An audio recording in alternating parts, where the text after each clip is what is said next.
Hey guys, this is Ryan Reviews the Magic here, and today we're going to be jumping into Disney's California Adventure. If you're new to my channel, my park review format is built around the idea of the vibes and the rides. The vibes being how fun the park is to hang out in, and the rides being, of course, the rides. And each of those have their own components, which we'll get into as we dive into each of those. First, let's look into the vibes. The first half of the vibes is what I call the objective park elements. These are the types of things you kind of expect to have in this section. You know, your theming, your immersion, layout, food, cleanliness, all of those kinds of things. And overall, this park I think has a pretty good it does a pretty good job in a lot of these. Pretty much any immersive theme park is going to score fairly well in these objective park elements. There are a couple areas that are pretty strongly themed.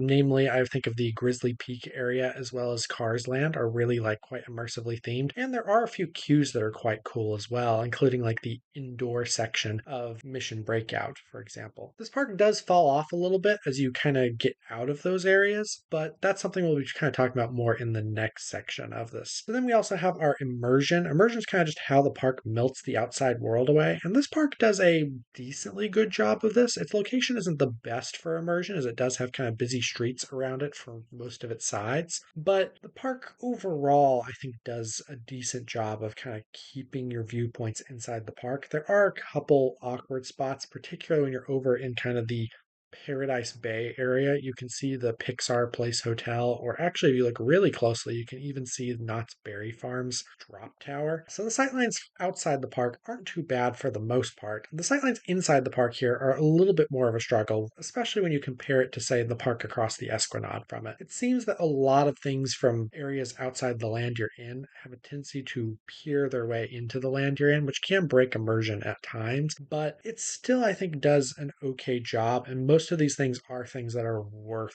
doing. So there's a little bit of a nitpick to get too heavy into these, especially when they are, for the most part, some of the highlight attractions of the park. Food wise, the food here is pretty good for the most part. If you've ever been to a Disney park, the food in Disney parks is quite good if you go to the correct place. They have a little bit more of a hit or miss dining experience where you can have some restaurants that are really, really quite good and others that are a little bit of a miss. For the most part, if you eat somewhere anywhere in the San Francisco area, you'll probably have a pretty good food experience. I also kind of like Pim's Test Kitchen is a really nice one. There's a couple good restaurants around, but there's also some more lackluster ones, especially kind of in the Hollywoodland area, for example. Food can be hit or miss, but if you go to the right places, the food here is actually really, really good. The layout in this park is pretty solid, I'll say. It's basically just mostly a loop, kind of couple loops tied together. It's pretty easy to navigate this park and get where you want to be. And also, this park, I think, is for the most part very clean as well. It is a very, very clean, it's a Disney park.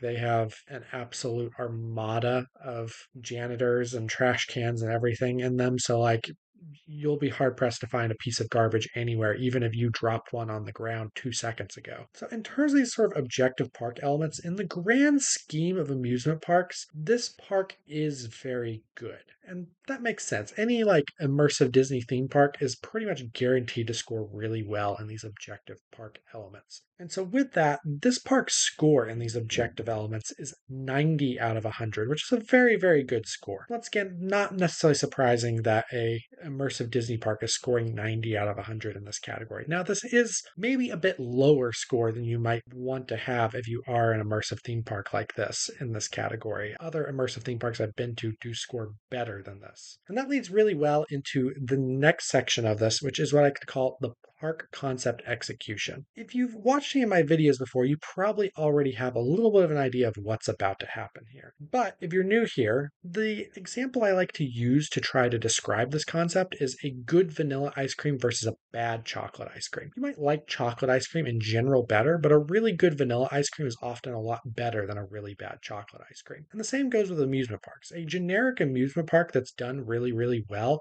can be a lot more fun to hang out in than a immersive theme park that's really poorly done. If you've been watching my videos, you've probably notice what parks I use for good vanilla and bad chocolate every single time. As a result, you probably have a good idea of about what's going on here. And so this concept execution, like I said, it exists sort of to balance that out. Just because, like, objectively, yeah, a park like this is going to score better than any generic amusement park pretty much by default in the objective vibes, but may not be as pleasant to be in as a really good generic amusement park. Let's dive a little more into here at DCA, and it's very inconsistent. There's a lot of hit or miss elements of it. There are 8 themed areas of this park. I think there are 2 that are very good, 2 that are fine, and then 4 that just are not doing it at all. So let's start with the good ones. Let's start with a positive, to get us, happy for a second before we have to start really digging into the issues here. In my opinion, the best themed area in this park is the Grizzly Peak area. I think this part is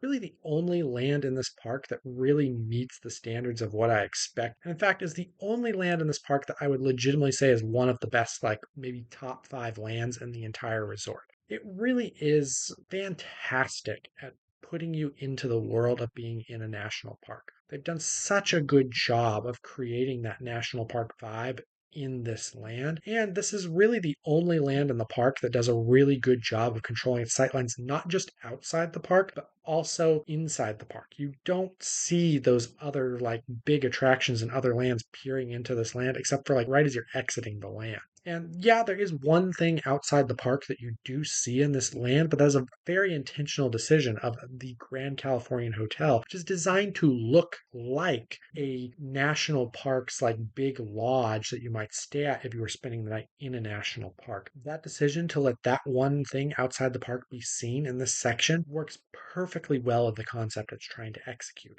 And so, like, this is, in my opinion, the best land vibes wise in this park by a good margin. The other land that I think is also really good is Cars Land. I think they've really executed building Radiator Springs extremely well here, and the rock work is really great. They really put you in Ornament Valley, and it really does feel like you're in the world of Cars for the most part. Unfortunately, this execution really only works as you enter the land and are looking right down Radiator Springs. As you start to look to your left or right, the issues that come with this park's inside sightlines start to become very apparent in this land as you start to see things like Mission Breakout, Incredicoaster, the Pixar Pal Around. And so, like, it starts to break away that immersion where this land is trying to be so immersive but can't because of what's going on around it. But it still is executed quite well other than that. Now, in terms of our lands, I think are a little more just okay. I think there's 2 of these as well, where we have the entrance area of the park in Buena Vista Street and then also San Francisco. I think these are the 2 kind of areas that both of these are executed quite well. Unfortunately, I think there's really only so much each of these areas can really do for the vibes of this park. Buena Vista Street does a good job of just sort of being a like 1930s Burbank, LA area place where like Walt brought his studio into. So I think it does that well. Unfortunately, like it's just an entry area and it's not the greatest entry area out there. There's definitely a couple better ones, including one just across the Esplanade. And so you don't really hang out in this area a whole lot. You kind of just go through it to get to where you actually want to go. San Francisco Square is also really pretty well executed, I think, but unfortunately, it really is just kind of a glorified mall food court. And so you're really only going to be spending time in this area for lunch or dinner for the most part. Now we get into the areas where this park really, really starts to struggle. The first one I'm going to talk about is Hollywoodland. And I want to talk about Hollywoodland first because I think Hollywoodland has executed its concept extremely well. Unfortunately, its concept totally sucks. It isn't a pleasant place to be in because it's just can't be a pleasant place to be in. It's themed after just a Hollywood backlot studio type of thing, particularly I think in like the 1930s. And that is fine. Like they've executed that I think extremely well here. Unfortunately, Hollywood backlot studios aren't really pleasant places to hang out. They're really just a bunch of warehouses. You also get, like a painted landscape on a wall, which is like a thing that happens in these. So it's great they did it here, but it does look a little just kind of dumb and tacky when you're in an amusement park. And so this quickly becomes a land that you really don't want to spend any time in just because of the nature of no one really wants to be in the midst of a bunch of warehouses on a street. And it doesn't help that this land doesn't exactly have a whole lot of good going for it in terms of things you can do. Besides the Animation Academy, or you have a couple interactive shows that are really fun to do, there really isn't anything here that you actually want to do, which doesn't help with wanting to hang out in this land at all. So, next, I'm going to talk about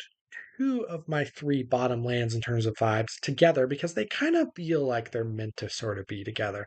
And that is the Paradise Bay area, specifically Pixar Pier and Paradise Gardens Park. Now, I've said before, I'm not the biggest fan of beach boardwalk themed lands, and both of these are technically themed to a beach boardwalk and not particularly well done. Unfortunately, I think having the water in the middle is a little bit of a death sentence for any beach boardwalk themed land because if you're trying to immerse someone into, oh, I'm at a beach boardwalk, you need the water to be on one side of you due to the fact that that's how oceans work. Also, sometimes helps to have sand. Sand would be good. That's a whole nother topic for another day. It quickly falls from being a beach boardwalk themed land to just feeling like a generic amusement park really, really quickly. And it doesn't help that this is sort of just a bunch of Disney IPs just slapped onto rides, which really doesn't help with avoiding that generic amusement park vibe going on here. And unfortunately, a lot of these slap onto rides aren't even all that well done. In fact, they're at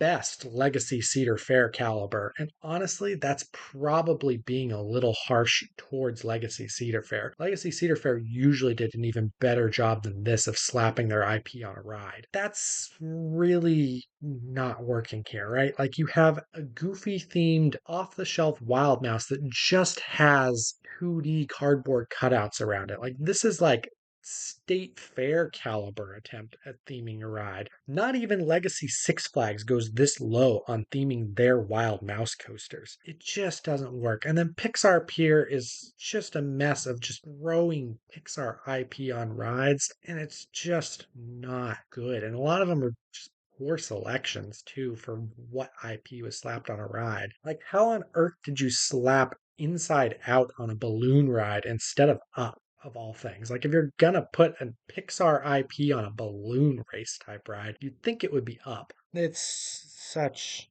a frustrating land. And this just kind of keeps happening, right? This whole area is just slapping IPs on off the shelf rides. It's really, really tacky. The most interesting theme concept in this land is they have a dystopian Incredibles ride that is themed to like the idea that the Incredibles eventually lose and the bad guy starts impaling babies in mass on pikes.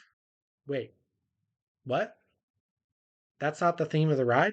What do you mean that's not the theme of the ride? That there's clearly babies on sticks. That's supposed to be a duplication effect? There's no way. There's no Disney Imagineering would never execute that effect that poorly. Not even Six Flags would just stick a bunch of babies on pikes and say it's a baby duplicating. You're serious. That's oh okay. Okay. Apparently, it's not a dystopian Incredibles ride. It's just a regular Incredibles ride, and they've inserted a dystopian crime against humanity into the theming of the ride unintentionally because Disney Imagineering completely gave up on putting any effort here. The real best moment of theming in this entire section of the park is actually still related to Incredicoaster, but it's when you're in the queue watching the Incredibles talk and Violet is saying exactly what you're thinking when she just says, they just slapped our name on an old ride.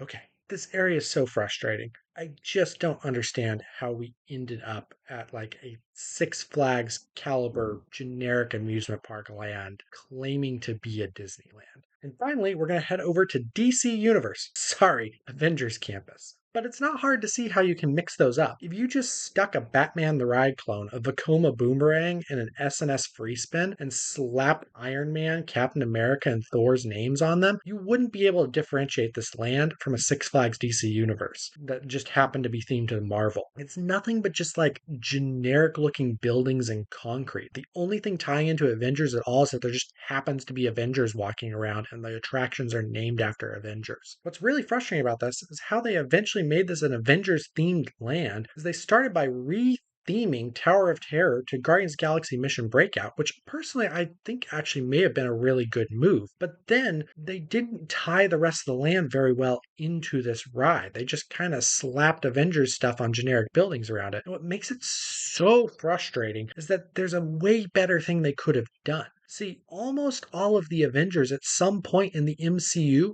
go to nowhere. You know, the place where Tavon the Collector is located, the place that Guardians of the Galaxy Mission Breakout's aesthetic is based off of, you could have themed the entire land to nowhere to help blend Mission Breakout into the land while still being able to put in Avengers themed attractions into the land itself and have it still thematically work. And then on the backside of these structures, you could have used appropriate rock work to help blend the other sections of the park into this so that way you can help block some of the aesthetics of particularly Mission Breakout breaking into other lands, resulting in better theming for everything. Like, come on, Disney. You have standards. You show you have standards just across the Esquinade, and somehow you aren't meeting them here and have done this absolute Six Flags execution of Avengers themed land, ignoring what you could have actually done that would have been amazing. Deep breaths. Angry rant over. But seriously, I just don't understand how Disney managed to execute this so poorly, especially given how much money they blew into this land. Like, this land cost them over $1 billion. I think it may have cost them over $2 billion, and this is what we got. Not to mention that this land, one of its main attractions, is literally a Triotech dark ride. No offense to Triotech, they make great dark rides, but they are literally the company that Legacy Cedar Fair, now Six Flags Entertainment Corporation, uses to contract for their dark rides. You have Disney Imagineering available to you, and you're going and buying Six Flags manufacturer's dark ride and inserting it into the land, which doesn't help with trying to make the land not feel like it was executed by Six Flags and not Disney Imagineering. Sorry. This land can get me so riled up, as you can tell. This is the problem with this park. The execution is so unbelievably inconsistent. Like, you can go over to somewhere like Grizzly Peak, and it's this amazing immersive place, and then you can go over on the other side of the park and end up in Avengers Campus, where you can't tell that you're not just over at Six Flags Magic Mountain, other than the fact there just isn't a big roller coaster around. And like, a lot of people try to talk about the IP dumping ground this park has become, but I don't think that's even remotely the biggest problem with this park. In fact, I don't think it's remotely even one of the 100 biggest problems of this park. The park's biggest problems are that it is just completely failing to execute the concepts it's wanting to do. Like, Avengers Campus is supposed to be a hyper immersive land, and it's straight up just a section of a park from a Six Flags park thrown into a Disney park. I just don't get how this happened at all. Let's just move straight on to the scores. The concept execution here, I am going to give it a generous 20, mainly because of Grizzly Peak and Cars Land. I think those two lands are worthy of giving this park some amount of points in its concept execution. Unfortunately, the rest of the park is just an absolute mess, and that is ultimately going to kill this park's vibes. Like, this park is not a park that you spend that much time hanging out in. Like, every time I come here, I typically am running between things that I want to do in this park, not sitting around and hanging out in it, which is a very good sign that the vibes aren't working. So, with those two scores, this park does get a score of 55 out of 100 in its vibes, which is technically above average. And I think, sure, probably in the grand scheme of all amusement parks, it probably is a little bit above average in its vibes. But ultimately, this park just is not executing on the level of what you would expect of a Disney park. And so, sure, it's above average in like the grand scheme of all parks out there, but at an immersive Disney park, pretty much anything less than like a 90 in the vibe score is just completely unacceptable. And 55 is as good as this park can get. Okay, let's move on to the rides. Now, the rides are split into two halves, the coasters and the non-coasters. I'm a coaster guy, so roller coaster is going to be half the battle. However, I also am the father of a 15-month-old girl and have family members who aren't super big on thrill rides. And so I can really appreciate a good family ride as a result. In order to really score well on the rides, you need to do both. So let's first dive into our non-coaster rides. And the non-coaster rides here are actually quite good. I think it's one of the strong suits of this park is its non-coaster ride lineup. There's a decent collection of dark rides. You have a really kind of cute Omni Mover in The Little Mermaid. You also have an extremely popular and well-liked shooting dark ride in Toy Story Midway Mania. In my opinion, it's not quite the best shooting dark ride, which if you watch some of my other videos, you'll know which one I do think is the best, but this is still a really good shooting dark ride. There's also, as I said earlier, a Triotech shooting dark ride and web slingers in this park, which is fine. Like, Triotech does make good rides. It's just a little odd that there's one at a Disney park. This park also has some of my favorite family flat rides in Mater's Junkyard Jamboree and Luigi's Rollickin' Roadsters. Both these are just really just plain fun. This park also has one of my favorite water rides anywhere in Grizzly River Run. I really love rapids rides in general, and this one is one of the best. It's really good at getting you wet and also has some absolutely incredible aesthetics around it. Just fantastic ability to just make you feel like you're actually doing some river rafting in the middle of a national park. Like I've said before, I cannot give that land enough praise. It's really great. And speaking of that land, we also have Soarin', which is a really great classic flying theater attraction. Really good ride as well. There's also Radiator Springs Racers in this park, which, in my opinion, is a little bit overrated. Unfortunately, due to its extremely high capacity, the dark ride scenes a lot of times don't work super well here because you end up seeing a lot of the effects that you're supposed to come up onto early because the car in front of you is going through them. And so the dark ride execution is pretty lackluster on this ride. However, the end of the racing sequence is quite fun. I definitely don't think this ride is ever worth waiting in standby or paying for a lightning lane for. Like, just ride it single rider. And finally, with the non-coaster rides, we have what is, in my opinion, is my favorite non-coaster ride anywhere in Guardians of the Galaxy Mission Breakout. Like, it's just plain fun. It has some of the best floater airtime of any ride out there. The only ride I can think of with truly better floater airtime than it is Diamondback at Kings Island. I also think that it actually is, like, as a dark ride, is more immersive than something like Rise of the Resistance, due to the fact that it actually does something to help kind of incorporate you into the story of using the kind of hand raise thing, which is a really clever creative idea that Disney Imagineering came up with to kind of like get your hands in the air, which is something you already want to do when you're on something like this ride where you're going to get a ton of floater airtime, but also incorporate into the story so that like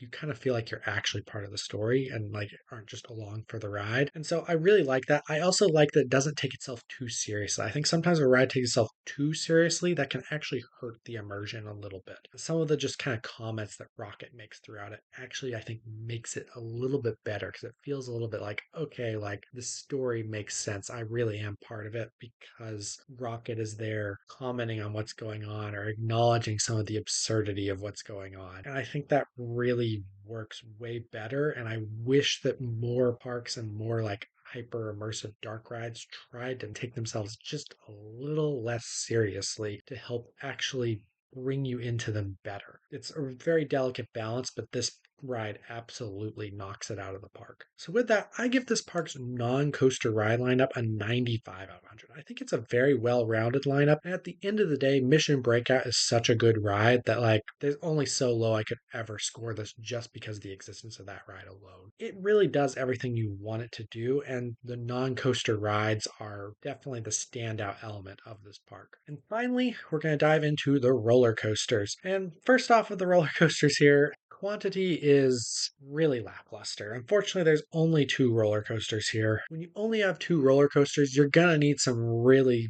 major standouts to score well in this category at all. And unfortunately, one of the roller coasters is literally just an off the shelf Wild Mouse in Goofy Sky School. The standout roller coaster in this park is Incredicoaster, which as a roller coaster is a decently solid roller coaster. It's not the most intense roller coaster in the world, but it does have a few decent moments of forces, is fairly smooth, and ultimately is a very long ride, which I can really appreciate. Like, I think as a signature coaster, it works totally fine. I think this park definitely needs something else to give it, a solid top two or a solid top three. You can get maybe a couple good things in. Unfortunately, this park is really relying on Incredicoaster carrying it as far as Incredicoaster can carry it. There's only so far you can go with just Incredicoaster. And so I'm going to give it a fairly generous 25 out of 100 on the coasters, mainly just because I do like Incredicoaster a decent amount and think that it is a solid enough signature coaster that this park at least has something going here. So with that, that gives us a ride score of 60 out of 100 and a vibe score of 55 out of 100, which means this park's overall score is 57.5 out of 100. In my scoring system, 50 out of 100 is average, so 57.5 is a solidly above average park. Unfortunately, this park has a lot of issues it needs to work on. The consistency of its overall vibes execution is just all over the place, and it really needs to bring everything else up to the level of something like Grizzly Peak to really be good in that area. And then also, like I said, like this park really could use more coasters, and specifically more coasters that can like provide a significant addition to your day. In terms of my recommendation, I would say yeah, as a park hopper. I think that the price of the park hopper at Disneyland is in general fairly worthwhile in comparison to the price of the ticket as a whole. And you can take advantage of this park as a park hopper pretty well, like especially since Disneyland and DCA are so close to each other. But you probably will be spending most of your time at Disneyland, but can then use the park hopper to go over to DCA and pick up some really nice, solid signature attractions here. Those are my thoughts on Disney's California Adventure. What are your thoughts? Let me know in the comments below. And of course, please like and subscribe. It really supports the channel. And until next time, I hope all your California dreams come true.